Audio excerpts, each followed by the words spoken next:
ማን ወደ ትንድን ወደ ማካፈል ልገባኝ እሺ ካንተ ይሻላችሁ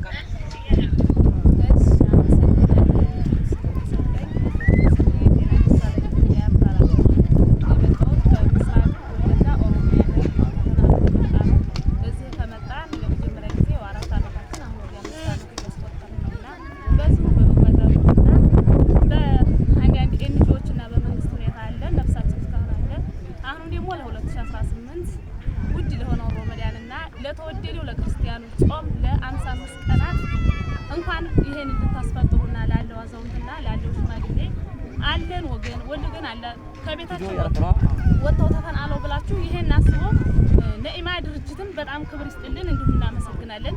ከአስተባባሪዎች ድርጅቶች ጋር እንኳን በሰላም ገባችሁ በፍቅር በደስታ እንቀበላችኋለን። አሁን ያለኝ አስተያየት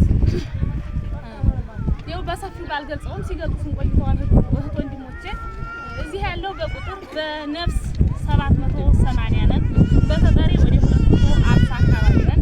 ይሄን ሁሉ ህዝብ ቢያንስ ሰው አርሶ አንድ ካርሶ ይጠግባል ብዬ አይደለም። ነገር ግን ባለ መጠናችሁ እንደይረበን እንደተማን ከጎናችሁ ስለዳሰሳችሁን ቅድሚያ አመሰግናለሁ። በሚቀጥለው ነገር የምነግራችሁ ሙስሊም ክርስቲያን ሳትሉ በመንጣታችሁ በጣም ደስተኛ ነን። ማለትም ይሆን አንድ ነገሮች ሲመጡ በማይመለከተንም ምንም መስሎ አይታየኝም። ነገር ግን ተወለጋ ተፈናቅሎ የመጣ ሰው ሙስሊም ክርስቲያን ሁሉም ሸኔ ሲያባረው ሃይማኖት አይለይም። ስለዚህ ሁሉንም ልረዱ በመንጣታችሁ እኔ በጣም ደስተኛ ሆኛለሁ። በጣም ደስተኛ ነኝ። እናንተንም ክብሩ ይስፋ ለመድኃኔዓለም እንቅፋት እንዳይነካችሁ።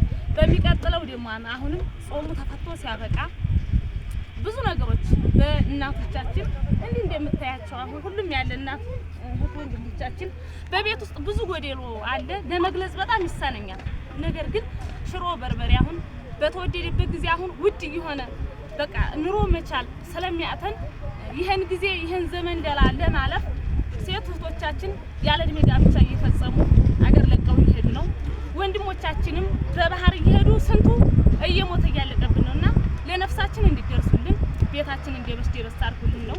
በመብራት ሁኔታ አሁን ዛሬ ለምን በለው እንጨት ለመግዛት ሽሮ ለመግዛት እየተሳነን ቤታችን እንደምታዩ መብራት የለውም። እንደምታዩልን መኝታ ምንም ነገር የለንም።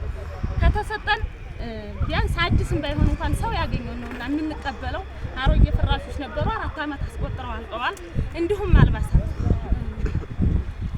NHCR ነበር ብርድ ልብስ የሰጠን እሱ አሁን አልቆ ዝም ብለን በቃ አይደለ እንደሚመለከተው እንደ ነገሩ በቃ እንደ ቤት ሳይሆን እንደ ቤቱ እንደ ጎረቤት ሳይሆን በቃ ባለ ነገር ይሄን ጊዜ ለማለፍ ይሄን ጨለማ ጊዜ ለማለፍ አሮጌ ነገሮች የመጣልን እንኳን አሮጌ ነው ማን ነው አንልም። ባገኘነው በውሃም ቢሆን አጥበን እየለበስን እንገኛለን። ስለዚህ የሆነ ነገር አጋጣሚ ገሊስ ቢደርስብን መብራት ችግር አለብን። አንድ ባትሪ አንድ ስልክ ለማስሞላት 10 ብር 20 ብር ነው በኑሮ ውድነት እንደምታዩ። ይሄን ነገር ገለጻ አድርገሽ እንድታይልን ነው። ክብሩ ይስፋ ለጌታ ክብሩ ይስፋ ለመድኃኔዓለም። እስካሁን እዚህ ያቆየን አምላክ ተጎናችሁ ሁኝልን። አመሰግናለሁ።